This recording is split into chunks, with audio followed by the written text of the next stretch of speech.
وہ رات کو دن پہ ڈھانپ لیتا ہے، یطلبہ حثیثا، اور وہ رات اس کو فوراً طلب کر رہی ہوتی ہے، فوراً اس کے پیچھے آ رہی ہوتی ہے۔ یعنی یہ اللہ کی قدرت ہے، اتنی زبردست روشنی ہوتی ہے، اور کیسے ایسا جب یعنی دن کے جانے کا ٹائم ہوتا ہے تو ایسے جیسے کوئی کسی کا پیچھا کر رہا ہو نا، تو جیسے ہی وہ دن بوریا بستر گول کرتا ہے فوراً رات اس کی جگہ آ کے اس کی جگہ پہ آگے بیٹھ جاتی ہے۔ یعنی ایک ڈیوٹی لگائی ہوئی اللہ تعالیٰ نے، جیسے آفس ٹائم ہوتا ہے نا اور لیبر کی ڈیوٹی چینج ہو رہی ہوتی ہے، دوسری لیبر آ رہی ہے، پہلے والی جا رہی ہے، تو یہ اس کے تعاقب میں ہوتے ہیں کہ یہ نکلے تو ہم آئیں۔ تو اسی طرح کا اللہ نے اس کائنات کا ایک نقشہ کھینچا ہے۔ فرمایا والشمس والقمر والنجوم، سورج کو بھی اس نے بنایا، چاند کو بھی اور ستاروں کو بھی ایسا بنایا، مسخرات بامرہ، کہ یہ اللہ کے حکم کے آگے مسخر ہوئے ہوئے ہیں، جو جس کو آرڈر دیا گیا ہے نا وہ اسی کام پہ صدیوں سے لگا ہوا ہے۔ الا خبردار سنو، لہ الخلق، اسی کے لیے تخلیق ہے، اسی نے پیدا کیا ہے سب کو، والامر، اور آرڈر بھی اسی کا ہے۔ بہت سے لوگ یہ بات تو مان لیتے ہیں کہ کوئی اس کائنات کا بنانے والا ہے، یعنی خلق ہے، لیکن امر کو نہیں مانتے۔ وہ کہتے ہیں بنایا تو ہے لیکن بنا کے چھوڑ دیا، اب اس کے آرڈر نہیں چل رہے بلکہ خود بخود آٹومیٹیکلی سب کچھ ہو رہا ہے۔ تو اللہ نے اس کی نفی کی، فرمایا اسی نے سب کچھ بنایا، والامر، اور حکم بھی اسی کا ہے۔ تبارک اللہ رب العالمین، وہ اللہ بہت برکت والا ہے جو تمام جہانوں کا پالنے والا ہے، تمام جہانوں کو لے کے چل رہا ہے وہ۔ ادعوا ربکم تضرعا وخفیا، اس قدرت کا نتیجہ کیا نکلا کہ بنایا بھی اس نے، چلاتا بھی وہ ہے، تو ظاہر ہے سارے معاملات اس کے ہاتھ میں ہیں، لہذا اپنی حاجات میں اس کو پکارا کرو۔ دنیا پرست آدمی دنیا کے اسباب کو دیکھتا ہے، اس کی ڈکشنری میں اللہ ہے ہی نہیں، اسے کیا ضرورت کہ وہ اللہ سے دعا مانگے۔ ایمان والوں کا عقیدہ ہے کہ سب کچھ اللہ کے حکم سے ہو رہا ہے، اس لیے اللہ فرماتے ہیں اپنے رب کو پکارا کرو۔ لیکن اللہ نے دو شرطیں بیان کر دی، کیا؟ تضرعاً، نمبر ایک عاجزی کے ساتھ پکارو، اپنے آپ کو بھکاری سمجھ کے پکارا کرو۔ دوسرا خفیتاً، چپکے سے۔ اس آیت سے پتہ چلتا ہے کہ دعا میں اصل ہے آہستہ آواز سے، خاموشی سے۔ یہ جو چیخو پکار کر آج کل ایک فیشن بن چکا ہے نا، ہا ہو ہی ہا، دعاؤں میں بھی ایسے ہو رہا ہے، یہ شریعت کے مزاج کے خلاف ہے۔ دعا میں بھی آہستہ اور ذکر بھی آہستہ، کیونکہ ذکر بھی دعا ہی ہے ایک طرح کا۔ تو اسلام میں جتنی عبادتیں ہیں وہ اس میں اصل یہ ہے کہ وہ آہستہ سے ہوں، خاموشی سے ہوں، الا یہ کہ جہاں اللہ تعالیٰ نے زور سے بلند آواز سے ذکر کا حکم دیا ہو۔ تو چند مقامات ایسے ہیں جہاں بلند آواز سے ذکر کا حکم دیا گیا ہے، وہ مستثنیٰ ہے ایک عام قاعدے سے۔ اس کی مثال ہے جیسے آپ نماز میں جب تلاوت کرتے ہیں تو جو جہری نمازیں ہیں، فجر کی نماز ہے، مغرب کی نماز ہے، عشاء کی نماز ہے، اس میں جو شروع کی 2 رکعتیں ہیں اس میں امام پر لازم ہے کہ وہ جہراً قرات کرے، بلند آواز سے تلاوت کرے، اور امام تکبیرات کہے گا، اللہ اکبر، سمیع اللہ لمن حمیدہ، اللہ اکبر، یہ زور سے کہے گا تاکہ مقتدیوں کو پتہ چلے۔ تو ایک تو یہ والا موقع مستثنیٰ ہے، اس میں بلند آواز سے تلاوت بھی ہوگی، ذکر بھی ہوگا۔ دوسرا اذان ہے، اس میں بھی بلند آواز ہوگی، اقامت میں بلند آواز ہوگی۔ اسی طرح تکبیرات تشریق ہیں، یہ جو بقرعید کے ایام ہوتے ہیں، ایام تشریق، 9 ذی الحجہ، 10 ذی الحجہ سے پہلے جو 9 تاریخ آتی ہے نا، 9 ذی الحجہ کی فجر کی نماز سے لے کر 13 ذی الحجہ کی عصر کی نماز تک، اس میں ہر نماز کے بعد بلند آواز سے مرد پر لازم ہے کہ وہ اللہ اکبر، لا الہ الا اللہ، واللہ اکبر وللہ الحمد۔ تو یہاں بھی بلند آواز سے تکبیر کہی جائے گی ایک ایک مرتبہ، اس میں بھی آہستہ نہیں، یہ موقع مستثنیٰ ہیں، یعنی خارج ہیں عام قاعدے سے۔ اسی طرح جب ہم اچھا یہ تکبیرات خواتین آہستہ آواز سے کہیں گی۔ جب ہم حج کرنے کے لیے جاتے ہیں تو احرام میں جو لبیک اللہم لبیک کہا جاتا ہے، یہ بھی مرد پر لازم ہے کہ زور سے کہے وہ۔ جب احرام کے لیے لبیک کہا جائے گا تو یہ زور سے کہنا سنت عمل ہے۔ تو یہ چند ایک مواقع ہیں جو مستثنیٰ ہیں، اس کے علاوہ شریعت میں جہاں بھی حکم ہے ذکر آہستہ آواز سے کیا جائے۔ تو بعض بزرگان دین جو اپنے مریدوں کو بلند آواز سے ذکر کرواتے ہیں تو اس عمل کو سنت سمجھنے کی قطعاً اجازت نہیں ہے۔ ہاں بعض دفعہ ٹریننگ کے لیے، تربیت کے لیے ذکر بلند آواز سے کرایا جاتا ہے وقتی طور پر، تاکہ دھیان جو ہے ذکر کی طرف ایک دفعہ لگ جائے. تو جب دھیان لگ جائے گا پھر وہ بلند آواز سے ذکر چھڑوا دیا جائے گا. میں اس لیے کہہ رہا ہوں کہ آج ہم نے دیکھا ہے بعض دفعہ ذکر کی محفلیں ہوتی ہیں، چیخ و پکار لگی ہوئی ہوتی ہے، باقاعدہ لاؤڈ سپیکر آن کیا جاتا ہے اور پورے محلے کو وہ ذکر سنایا جاتا ہے. اس عمل کے بدعت اور ناجائز ہونے میں دو رائے نہیں ہو سکتی. ہمیں اس طرح سے اللہ کی عبادت کرنی ہے جس طرح سے ہمیں بتایا گیا ہے. البتہ نارملی جب آپ تلاوت قرآن کرتے ہیں تو پھر اس میں آپ ذکر یعنی بلند آواز سے بھی کر سکتے ہیں اور آہستہ آواز سے بھی کر سکتے ہیں. اسی طرح رات کی جو نمازیں ہیں مغرب سے لے کے فجر تک، اس میں بھی شریعت نے، یعنی طلوع آفتاب تک، اس میں بھی شریعت نے اجازت دی ہے کہ اگر آپ انفرادی نماز پڑھ رہے ہیں تو آپ بلند آواز سے بھی تلاوت کر سکتے ہیں اور آہستہ آواز سے بھی تلاوت کر سکتے ہیں.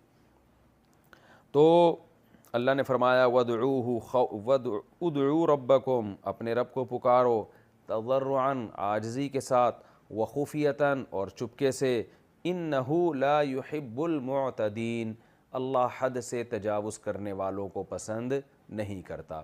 یعنی دعا میں بھی حد سے تجاوز مت کرو.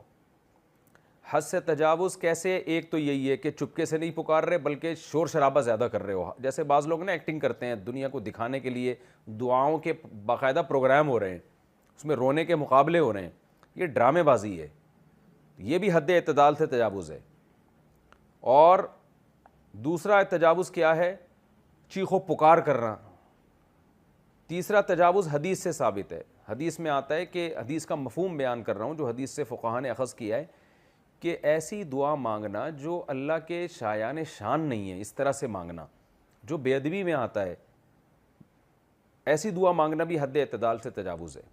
مثال کے طور پر آپ اللہ سے یوں دعا مانگیں، اے اللہ مجھے مالی وسعت دے، مجھے کشادہ رزق حلال دے، مجھے سکون والی زندگی دے. یہ تو ٹھیک ہے.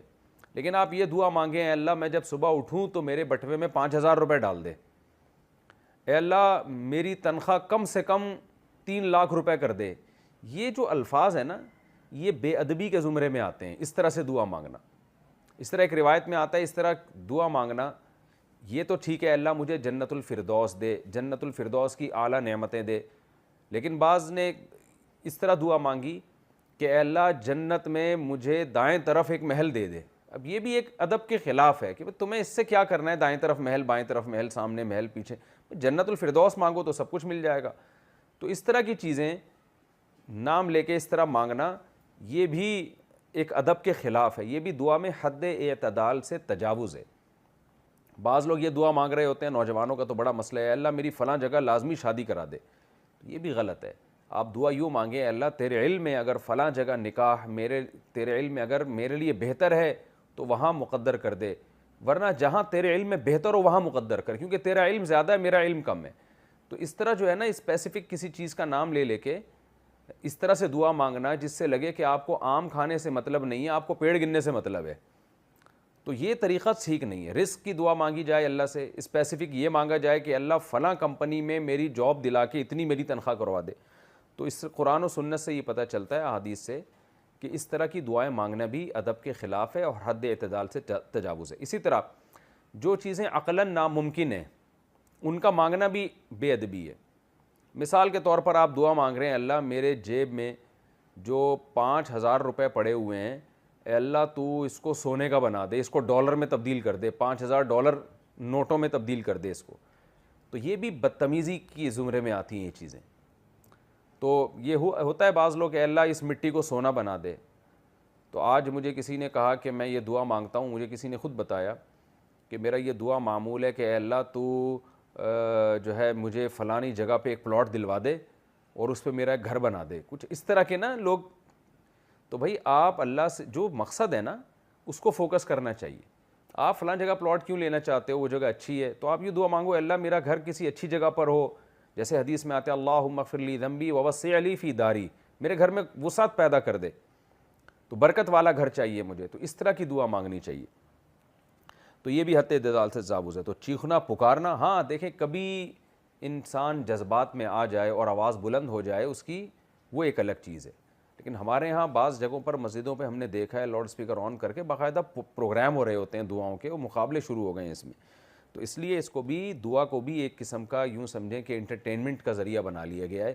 مقابلے بازی شروع ہو گئی ہے اس میں، اور ٹیلی ویژن میں بھی بیٹھ کے دعاؤں کے باقاعدہ رونے دھونے کے پروگرام ہو رہے ہوتے ہیں.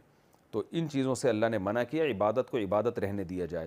فرمایا ادعوا ربکم تضرعا وخفیا، عاجزی کے ساتھ چپکے سے اپنے رب کو پکارو. انہ لا يحب المعتدین، اللہ حد سے تجاوز کرنے والوں کو پسند نہیں کرتا. ایک اور جگہ پہ قرآن میں آتا ہے وما انا من المتکلفین، میں تکلف کرنے والوں میں نہیں ہوں. تو دعا میں تکلف جو ہے نا، بناوٹ، یہ بھی اللہ کو پسند نہیں ہے. ہاں ایک بناوٹ وہ ہے جو اللہ کو دکھانے کے لیے، جیسے حدیث میں آتا ہے دعا میں رونا نہیں آتا تو رونے جیسی صورت بنا لو. تو اللہ سے کہہ دیا جائے اللہ میں یہ کر سکتا ہوں، میرے بس میں ہے، کیونکہ جو انسان کے اختیار میں نہیں ہے رونا. تو رونے جیسی صورت اللہ کے سامنے بیان کرنا تاکہ عاجزی جھلکے، یہ چیز تکلف میں نہیں آتی. فرمایا وَلَا تُفْسِدُوا فِي الْأَرْضِ بَعْدَ إِصْلَاحِهَا، اور زمین میں جب ایک دفعہ اصلاح ہو جائے تو پھر فساد نہ پھیلاؤ. کیا مطلب؟ قرآن نازل ہو رہا ہے، زمین سے شرک کا خاتمہ ہو رہا ہے، لوگ عبادت پر آ رہے ہیں، جھوٹ سے، زنا سے، یتیم کا مال کھانے سے بچ رہے ہیں. تو جب قرآن کے ذریعے، اسلام کے ذریعے زمین سے فساد ختم ہو تو پھر جو فساد پھیلانے کی کوشش کرے گا وہ زیادہ بڑا مجرم ہوگا. تو ایک عام اصول بیان کیا کہ اصلاح کسی معاشرے کی ہو جائے پھر نیگیٹیوٹی پھیلانا، پھر فساد پھیلانا، یہ بڑا جرم ہے. وَادْعُوهُ، اور اپنے رب کو پکارو، خوفاً وطمعا. پچھلی آیت میں اللہ نے کیا فرمایا تھا؟ اپنے رب کو پکارو چپکے سے، عاجزی کے ساتھ. یہ دعا میں ظاہری کیفیت ہونی چاہیے، دیکھنے سے جھلک رہا ہو کہ آپ بھکاری ہیں. اب اللہ بتا رہے اندر کی کیا کیفیت ہونی چاہیے. اوپر کا تو بتا دیا کہ اعتدال سے نہیں، اعتدال سے ہٹ کے نہیں مانگو، جیسے ناممکن چیزوں کو مانگنا شروع کر دیا کہ اللہ مجھے 1000 سال عمر دے دے. یہ بھی ایک ناممکنات میں آتی ہے نا. عام طور پر ناممکنات کا مطلب عام طور پر ایسا ہوتا نہیں ہے، تو آپ کیوں اللہ سے 1000 سال عمر مانگ رہے ہیں؟ آپ کہیں کہ اللہ میری عمر میں برکت دے دے، مجھے لمبی عمر دے دے. اس طرح کے الفاظ استعمال کرنے چاہیے. تو پہلے اللہ نے حکم دیا دعا کے ظاہری آداب، اب دعا کے باطنی آداب. اندر کنڈیشن کیا ہونی چاہیے؟ خوفاً وطمعا، خوف بھی ہو اور طمع بھی ہو. خوف اپنے گناہوں کا ہو اور طمع اللہ کی رحمت کی ہو. اس کنڈیشن میں آپ دعا مانگے.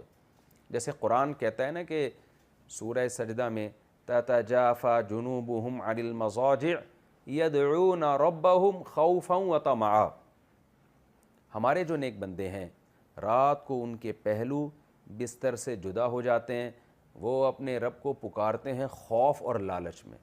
خوف ہے جہنم کا اور لالچ ہے جنت کی. یعنی اپنے اعمال پہ اتنے مطمئن بھی نہیں ہیں کہ اب ان کو یقین ہے ہم نے تو جنت میں ہی جانا ہے، لہذا ہمیں جہنم سے پناہ مانگنے کی کیا ضرورت ہے. نہ. اور اتنے مایوس بھی نہیں ہیں کہ اب وہ اپنے اعمال کو دیکھ کر اتنے مایوس ہو گئے کہ اب تو ہم نے جہنم میں ہی جانا ہے، ہمارے لیے تو جنت ہے ہی نہیں. نہ. حدیث میں آتا ہے الایمان بین الخوف والرجاء، مسلمان ہمیشہ درمیانی حالت میں رہتا ہے، برائیوں سے بچتا ہے، نیک اعمال کرتا ہے، مگر ڈرتا رہتا ہے کہیں یہ نیک عمل ضائع نہ ہو جائے، کہیں نیک عمل کی توفیق نہ ختم ہو جائے. میں آج ایمان کی جس حالت پر ہوں کہیں موت سے پہلے کافر نہ ہو جاؤں. تو یہ سب چیزوں سے ڈر بھی رہا ہوتا ہے وہ، اور اتنا ڈرتا نہیں ہے کہ عمل ہی چھوٹ جائے، مایوس ہو جائے کہ یار چھوڑو بھائی ہم نے تو جانا ہی جہنم میں. نہ، اللہ سے امیدیں بھی ہیں. تو اسی کنڈیشن میں اسلام نے ہمیں حکم دیا ہے زندگی گزارو. اور حدیث میں خوشخبری سنائی ہے جس کی زندگی اس حالت میں گزری اللہ اسے اس چیز سے بچا لے گا جس کا اس کے دل میں خوف تھا، اور اس جنت میں داخل کر دے گا جس کی اس کو لالچ تھی اور امیدیں تھیں. تو اس لیے کبھی بھی اپنے عمل پہ آپ اترائیں نہیں، ڈرتے رہیں کہ یہ عمل ضائع بھی ہو سکتا ہے. اور کبھی کوئی گناہ ہو جائے تو توبہ کریں، گناہ میں اتنے مایوس نہ ہو جائیں کہ اب آپ یہ سمجھیں کہ اب تو لازمی میں نے جہنم میں جانا ہے. تو ہر وہ عمل، ہر وہ جذبہ جو آپ میں عمل کی موٹیویشن کو ختم کر رہا تھا، اسلام اس جذبے سے آپ کو روک دیتا ہے. تو امیدیں بہت زیادہ لگا کے بیٹھ جانا بھی غلط ہے، اس سے تکبر پیدا ہوتا ہے، اور خوف کا بہت زیادہ غلبہ کر لینا بھی غلط ہے، اس سے مایوسی پیدا ہوتی ہے. تو اللہ فرماتے ہیں اسی کنڈیشن میں اللہ کو پکارا کرو. ان رحمت اللہ قریب من المحسنین، بے شک اللہ کی رحمت اچھا عمل کرنے والوں کے قریب ہے. یعنی اللہ تمہیں جب اس کنڈیشن میں رہو گے نا تو یہ اللہ کا حکم ہے تو تم محسنین میں شامل ہو جاؤ گے. پھر اللہ خوشخبری دے رہا ہے کہ ایسے لوگوں کو اللہ بخشے گا, ان پر اللہ کی رحمت ہوگی. وَهُوَ الَّذِي يُرْسِلُ الرِّيَاحَ, پھر اللہ اپنی قدرت کے دلائل بیان کرتے ہیں. وہ اللہ وہ ذات ہے جو ہواؤں کو بھیجتا ہے, بُشْرًا بَيْنَ يَدَيْ رَحْمَتِهِ, اپنی رحمت یعنی بارش سے پہلے خوشخبری دے کے. عموماً ایسا ہوتا ہے کہ بارش سے پہلے ہوائیں چلتی ہیں, پہلے ایک ویکیوم بنتا ہے, ہوائیں رک جاتی ہیں, پھر وہ ویکیوم ٹوٹتا ہے, ہوائیں آتی ہیں. تو یہ بھی اللہ کی ایک رحمت ہے. یہ قاعدہ کلیہ نہیں ہے, بہت دفعہ ہوا چلتی ہے بارش نہیں ہوتی, بہت دفعہ بارش ہو جاتی ہے بغیر ہوا کے. عام طور پر چونکہ ایسا ہوتا ہے تو قرآن ان ہواؤں کا بھی تذکرہ کر رہا ہے کہ اللہ تعالیٰ اپنی رحمت یعنی بارش بھیجنے سے پہلے ہوائیں بھیجتا ہے. حتیٰ اذا اقلت سحابا ثقالا, اور ان ہواؤں کو دیکھو کیسے وہ بوجھل بادلوں کو اٹھاتی ہیں, ان کا ویٹ اٹھاتی ہیں. اتنے ٹنوں منوں من وزنی بادل ہوتے ہیں, پانی لے کے چل رہے ہوتے ہیں, تو وہ ہوائیں اٹھاتی ہیں. ہوا کتنی ہلکی چیز ہے مگر کیسے بڑے بڑے پانی کے ٹینکر اٹھائے ہوئے ہوتے ہیں انہوں نے. سقناہ لبلد میت, ہم پھر اس بادل کو ہانکتے ہیں مردہ زمین کی طرف. آپ زمین کھودیں گے کچھ بھی نہیں ہوگا, اس میں بنجر پڑی ہوئی ہے. فانزلنا بہ الماء, پھر ہم اس بادل سے پانی برساتے ہیں. فاخرجنا بہ من کل الثمرات, ہر طرح کے ثمرات پھر پیدا کر دیتے ہیں ہم. کیسے کیسے پھول خوبصورت پیدا ہوتے ہیں, آپ جنگلوں میں دیکھیں کیسی بیلیں پیدا ہوتی ہیں, کیسے پھل پیدا ہوتے ہیں, ہر طرح کے نباتات پیدا ہوتے ہیں. کذالک نخرج الموتى, اسی طرح ہم مردوں کو بھی زمین سے نکالیں گے. یعنی جس نے بارش کا پروسیس اور زمین میں پودا بننے کا عمل نہ دیکھا ہو, وہ کبھی بھی نہیں کہہ سکتا کہ اس مٹی اور گوبر میں جب پانی ڈلے گا تو یہاں سے خربوزے جیسے خوش ذائقے پھل پیدا ہوں گے, یہاں سے آم جیسے میٹھے خوشبودار پھل پیدا ہوں گے, اسی مٹی کے ملاپ سے انار پیدا ہوگا, اسی مٹی کے ملاپ سے گندم پیدا ہوگا. ہر طرح میں کیا ہے, اناج بھی پیدا ہو رہا ہے, سبزیاں بھی پیدا ہو رہی ہیں, بیلیں بھی پیدا ہو رہی ہیں, تناور درخت جو آسمان سے باتیں کرتے ہوئے وہ بھی پیدا ہو رہے ہیں. کوئی بھی نہیں کہہ سکتا. لیکن اللہ کہتے ہیں میری کیسی قدرت ہے, پانی مٹی کے ملاپ سے میں کیسی کیسی چیزیں پیدا کر دیتا ہوں. تو یہ جو مردے قبر میں دفن ہو کے ختم ہو جاتے ہیں, کیا میں ان کو دوبارہ زندہ نہیں کر سکتا؟ جب میں دوبارہ زندہ کروں گا نا تو تمہارے سائنسدان بیٹھ جائیں گے اس کی لاجک پیش کرنے کے لیے. اصل میں ایکچولی یہ یوں ہوا ہے جیسے اب وہ لاجک پیش کر رہے ہیں نا کہ یہ دانے سے پودا اس طرح بنتا ہے. تو اگر یہ عمل اپنی آنکھوں سے نہ دیکھتے پھر کیا لاجک پیش کرتے؟ پھر تو کہتے یہ ہو ہی نہیں سکتا. تو اللہ کہتے ہیں جیسے یہ ہو سکتا ہے کہ مٹی سے طرح طرح کے نباتات خدا پیدا کر سکتا ہے, تو اسی طرح ہم مردوں کو بھی دوبارہ اس مٹی سے پیدا کر دیں گے. منہا خلقناکم, سورہ طٰہٰ میں آتا ہے, ہم نے اسی مٹی سے پیدا کیا. وفیہا نعیدکم, اسی مٹی میں تحلیل کر کے مٹی بنا دیتے ہیں. ومنہا نخرجکم تارۃ اخری, اور پھر ایک دفعہ دوبارہ اسی مٹی سے ہم تمہیں زندہ کر کے اکھاڑ دیں گے. فرمایا کذالک نخرج الموتى, اسی طرح ہم مردوں کو نکالیں گے.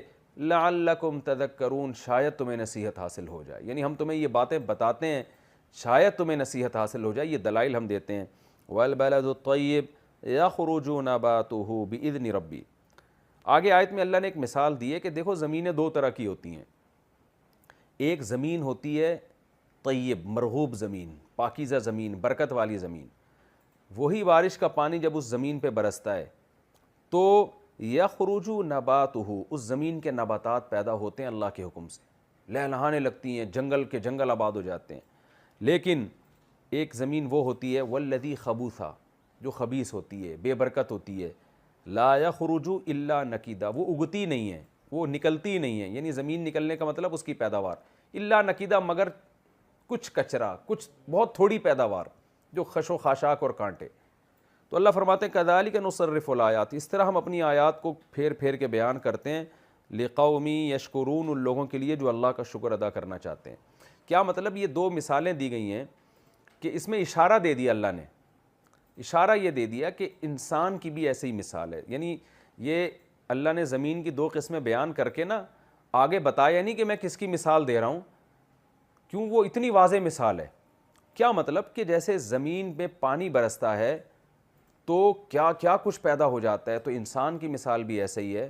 جب اس کو نصیحت کی جاتی ہے قرآن کے ذریعے تو جن کا باطن برکت والا پاکیزہ ہوتا ہے ان سے ان کے جسم سے خیر کے چشمے پھوٹ پڑتے ہیں، ان کے جسم سے خیر کی پیداوار پھوٹ پڑتی ہے، سخاوت اور اللہ کی محبت اور نماز، عبادت، یہ جتنی خیر کی باتیں وہ ساری کے ساری ان سے پھوٹ پڑتی ہیں۔